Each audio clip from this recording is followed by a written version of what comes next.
কোন পাতার রস কোন রোগের ওষুধ? 1. পেঁপে পাতা। পেঁপে পাতার রস খেলে শরীরে রক্তের পরিমাণ বাড়ে। 2. পেয়ারা পাতা। পেয়ারা পাতার রস খেলে মুখের ত্বক উজ্জ্বল হয় এবং মেয়েদের পিরিয়ডে ব্যথা দূর হয়। 3.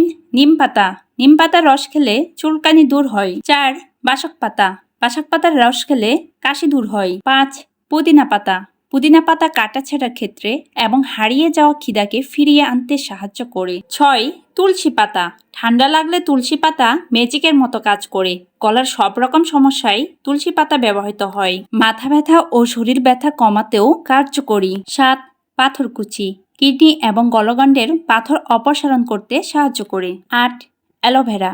অ্যালোভেরা কাশি, দুর্বলতা, হাঁপানি, জন্ডিস, ব্রণ এবং পেটের যে কোনো রোগ নিরাময়ে ব্যবহৃত হয়। গুরুত্বপূর্ণ স্বাস্থ্য টিপসগুলো সবাইকে জানাতে ভিডিওটি শেয়ার করুন। পরবর্তী স্বাস্থ্য টিপস পেতে পেজটি ফলো করুন।